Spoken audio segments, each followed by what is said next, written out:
Coming up on Nebraska Stories, Standing Tall with Standing Bear. A trip to Greeley's Irish Festival. Nebraska's new crop for an old craft. A place of African-American heartbreak, cold bliss. And revisiting the early days of KMMJ radio.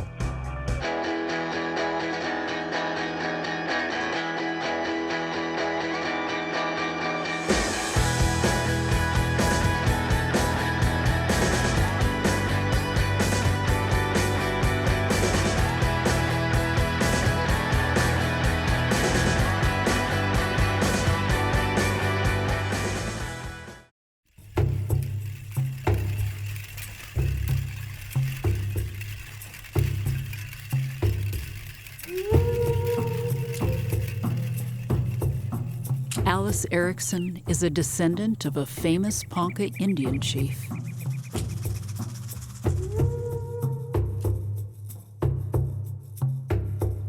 He was my great-great-great-grandfather, and that's how I knew him growing up. He was family. It wasn't until that I got older, high school, college, that I really started kind of digging into it, finding out what I could about him.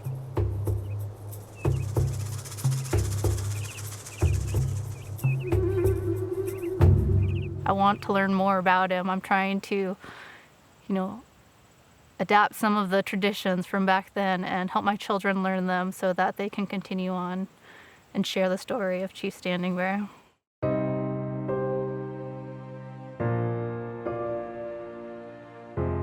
In 1879, Standing Bear went to court to prove he was a person under the law, and in the process redefined what it means to be an American.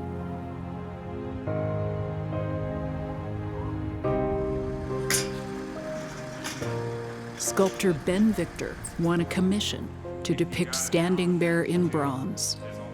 He began with a clay model and shipped it to Lincoln, Nebraska, where people could watch as he worked on the final touches. It has been just a packed studio every single day, and it's gotten so much attention for the project and for Chief Standing Bear. That spirit of Chief Standing Bear is still alive because he's still having influence over all of these people.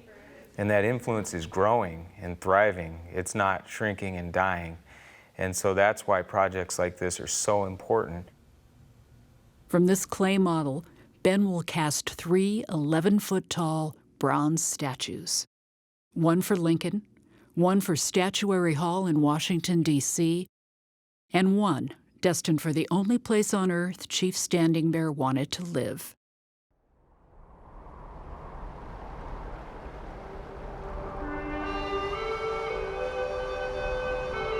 This is the Ponca homeland in northeast Nebraska. Here, the Niobrara River flows into the Missouri, passing white chalk cliffs sacred to the tribe. Looking out over the Standing Bear Bridge, Alice sees her family history. Times have changed, and we have to change with it. When my grandma was growing up, she had gone to boarding school. She knew the Ponca language. Just hearing stories that she shared and about the time that I wanted to learn more about it, she didn't know it anymore, so she couldn't pass it on to us. Our tribe undergone a lot.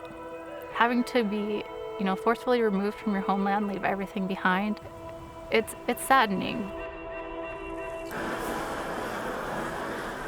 Ben Victor's bronze statue depicts Standing Bear fighting for his freedom. Exiled to present-day Oklahoma, he has walked 500 miles in the dead of winter and almost made it home. Now, in a courtroom in Omaha, he reaches out to the judge. When you're creating this, that people can relate this to the idea of the equality of all humanity under the law. But I had no idea the depth of his leadership and the depth of who he was, his character as a human being.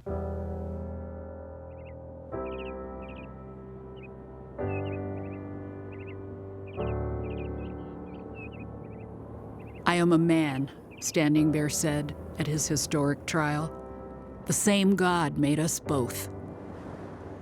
The chief won the right to return to his home, where he died in 1908, surrounded by family.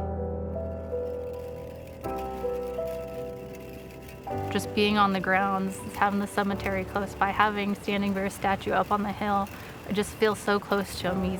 He's here in spirit.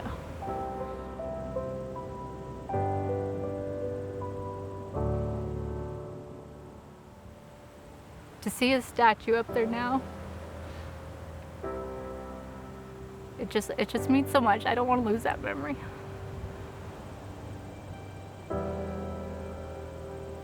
He's up on that hill and he's overlooking our land.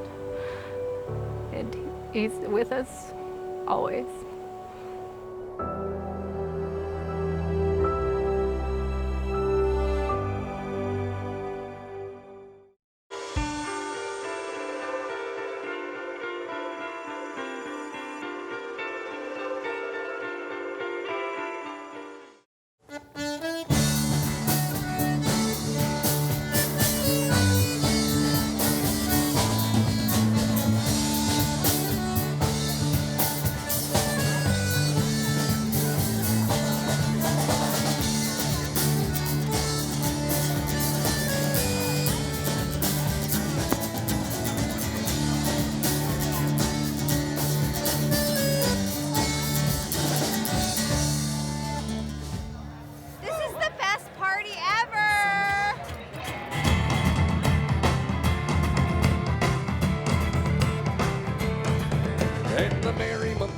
Since 2007, the village of Greeley has hosted a yearly festival celebrating the town's Irish heritage.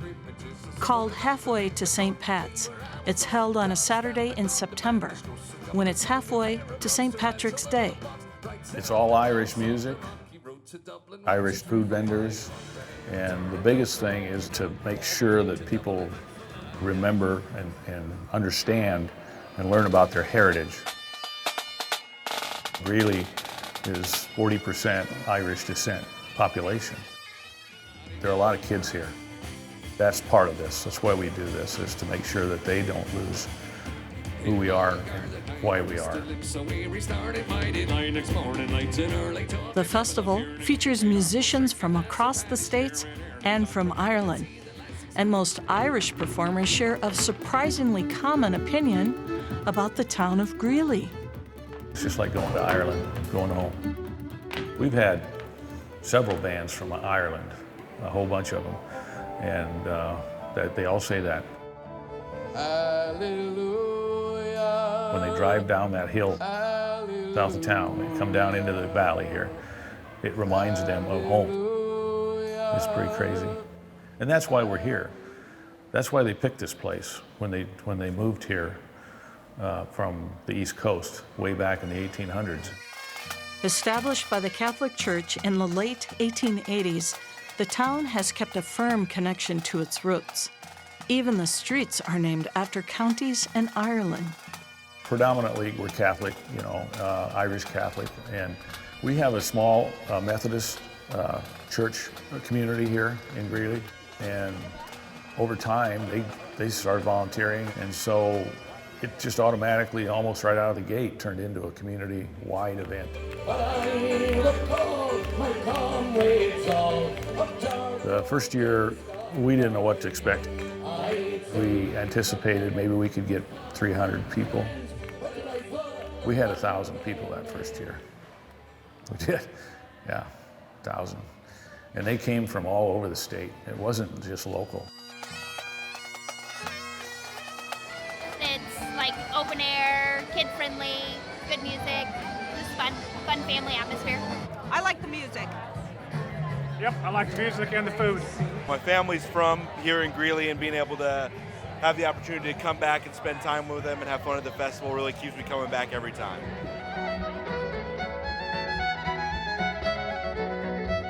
About 2,000 people regularly attend the event, and it continues to grow. Committee members attribute the success to the support from their community and the high quality of talent the festival attracts. scorned us for being what we are. Father Ray Kelly of Ireland is a returning soloist who had just competed in a national British talent show prior to the festival. This year we had a little trouble getting him. But I really think that there's a lot of people out there, even right now, that are first-timers just to see him. As folks gather to celebrate a common, or maybe not so common heritage, one thing seems clear. The Greeley Irish Festival is here to stay. We want it to grow, and we try to add things every year that's different, that's new, that's better. We all have a piece of this. We all make it happen, you know, and without all of us, there's no way this could happen.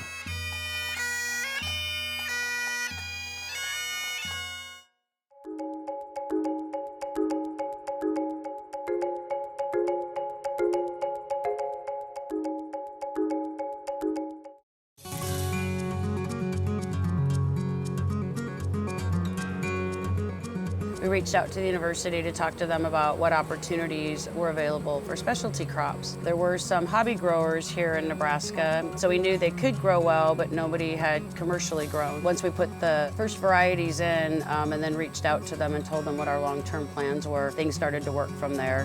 Hops, they're a really attractive plant to grow, and you do it right, you can receive quite a bit of profit from it, but there's a significant amount of work that goes into it, and it can be quite challenging. For us, starting a new crop in the state, there wasn't a lot of people to go talk to or history to work from. So from the beginning, the university has been helpful in all those areas. We're constantly learning. Every day I go out in the field, I learn something different. We were able to evaluate the different cultivars and how they performed agronomically, just kind of trying to stay one step ahead of the curve.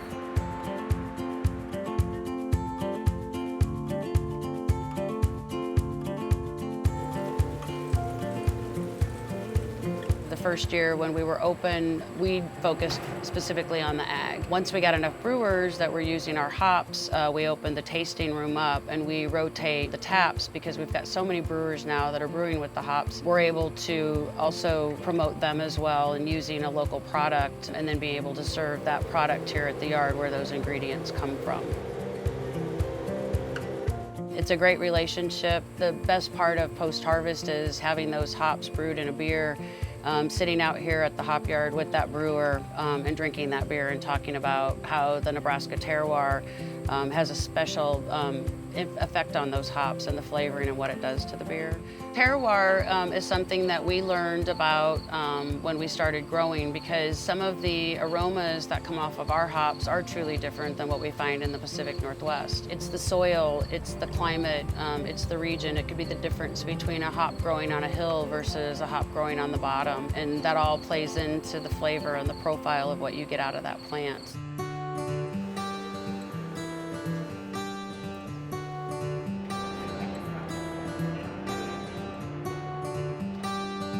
As they've expanded their operation here, they've looked at the ones that have done well, they've spoken to brewers, and the ones that the brewers really want, they've expanded on that. The craft beer industry really took off a few years before the hop industry took off, and trying to create the volume that the brewers need and create the quality that they've been buying from the Pacific Northwest or from Germany or from elsewhere. So we're still building up to that, and Midwest is really leading that charge as far as creating that quality product. We consider ourselves almost a craft hobby grower, I would say, similar to the craft brewers. So there's a lot of specialization that we put into what we're doing, and I think the Nebraska brewers appreciate that.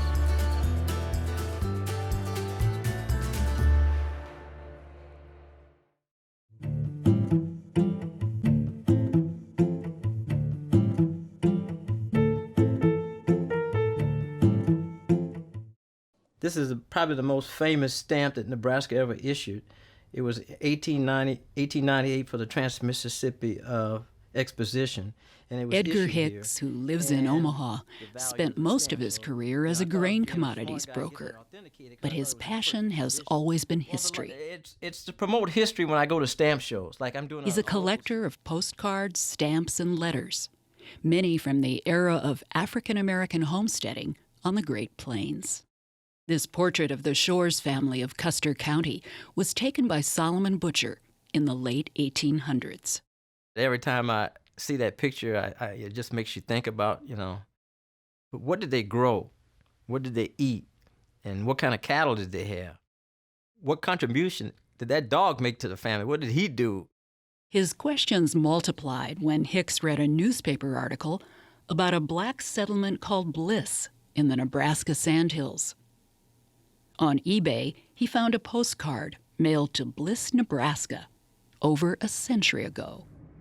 Now he's on a mission to find Bliss. Every time I come out in these places where there's these wide open spaces, I just think, how the ham and eggs did these people get out here? He's driving from Omaha to the little town of Plainview to meet a writer who knows more about the Bliss settlement than anyone on the planet. Dennis Vosberg is a retired IRS agent who had never before written a novel. It all started with a chance discovery. One of my wife's cousins lives right out in the Goose Lake area, which is right where Bliss, Nebraska was. And he came up and was just pestering me endlessly because he said his father had found an artifact out by one of the foundations of an old sod house. And this turned out to be a little toy pistol. And he was very excited about it because he asked his father where this little toy pistol, who it might have belonged to, and he said, well, that was right in the area where the black homesteaders were. And my wife's cousin said, well, how can this be? I mean, I've lived here all my life and I'm 50 years old. How can I never have heard about these black homesteaders? After months of research, Vosberg realized there wasn't enough information out there to write a history book. So he began a novel based on the life of a settler named Hector Dixon, a real-life homesteader in Bliss. Now Edgar Hicks is about to see it all for himself. Vosberg's home is just 40 miles east of the place once called Bliss, on the eastern edge of the Nebraska Sandhills. Hey, Edgar. Yes. Welcome to Plainview. Now, what do you think of this? Now, I think this is just a miracle that those things survived. These are portraits of Hector and Julia Dixon. Is this Hector? That is Hector Dixon. The real-life couple that inspired the novel. A descendant discovered the portraits in a relative's garage just a year ago. See that little scratch across Julia's forehead? See the little scratch up there? My central character, Hector Dixon, turned out to be one of the better educated people out there. Not only justice of the peace in his county for something like 27 years, but he was also the school teacher in this little sod house for quite a few years. He was well educated and well respected. But it wasn't just the portraits that were saved. In the late 19th century, the very graves of the settlers at Bliss were being threatened by erosion. White townspeople living nearby reburied them in Valley View Cemetery. In May of 2008, the descendants of white homesteaders dedicated a marker to these African-American homesteaders. Looky here, Edgar. This is so cool. Look, you see what we find down here? It's an old orange peel. This has been here like all winter. And these things just appear out here. Over the past few years, someone's been leaving an orange near the marker in honor of the chapter in Hector's Bliss about a little boy who spent his last penny on a fresh orange to save his sick mother's life. It's obvious that the history means something to the people who live here now. A Lambert and a Huffman.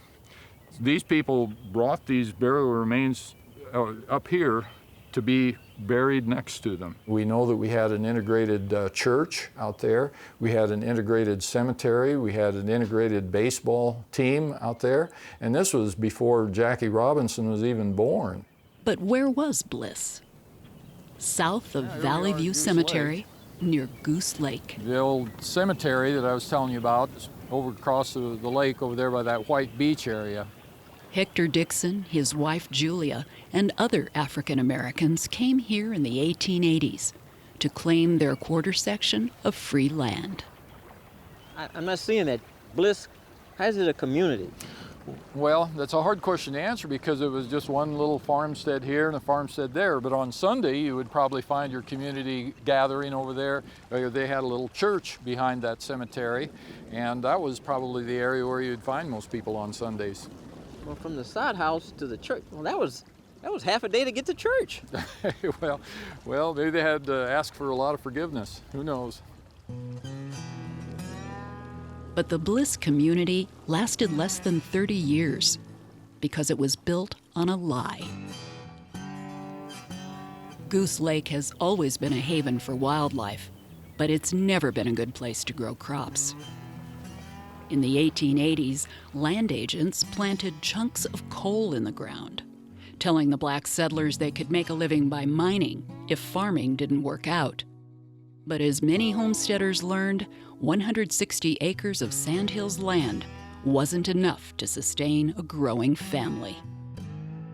Now, even the old post office that gave Bliss, Nebraska its name is gone. Nearby is a burned-out old schoolhouse that Edgar Hicks assumed was the old post office. I used all my film. I'm thinking that was a cotton-picking post office. Well, I just didn't want to spoil the moment. Well, you did. You did. Okay. Yeah, well, I guess I owe you one. I'll try to make it up some way. But you see this piece of concrete here? All right, there's kind of an outline of a building on this concrete.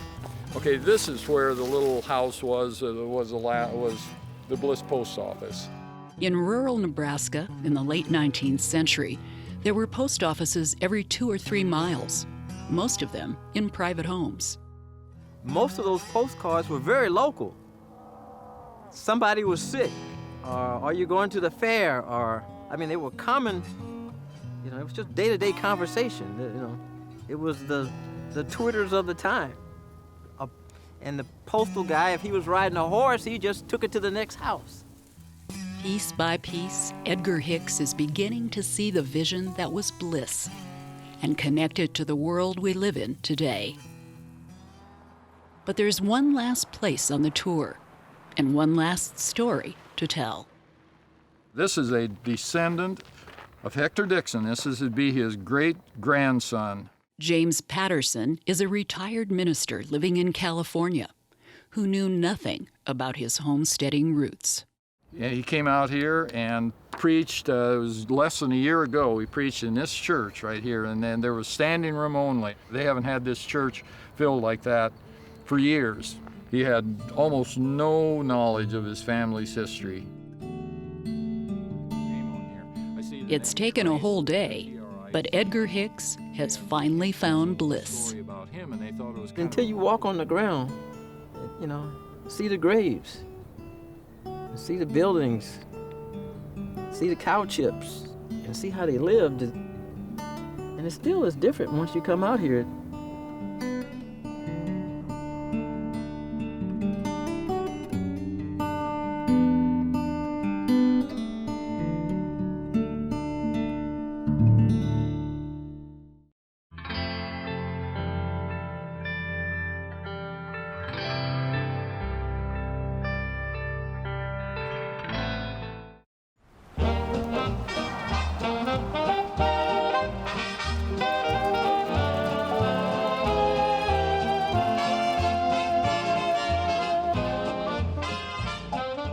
This time the egg came first.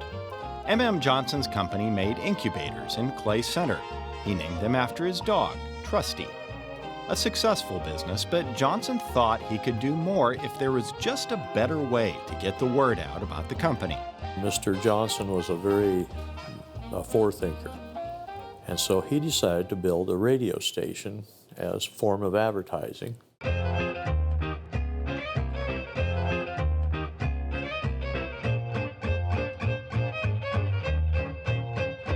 KMMJ, MMJ for M.M. Johnson, hatched in 1925. It quickly became a big deal for the small town.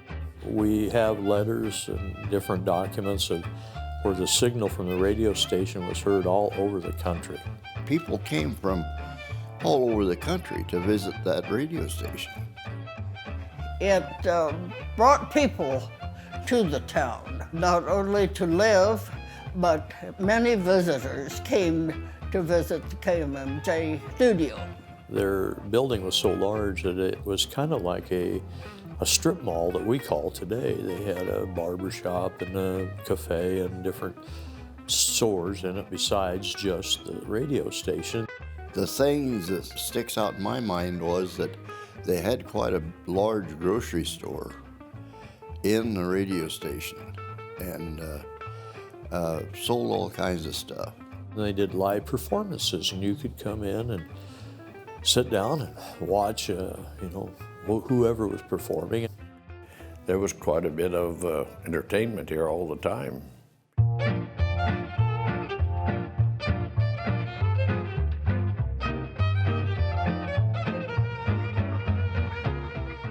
The live performances, the people that were here, and those who went on to become famous stars other places. And, that's special. There was a lot going on here. And then there wasn't. In 1939, KMMJ moved from Clay Center to Grand Island.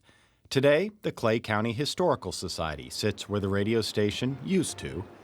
But inside, the spirit of KMMJ lives on.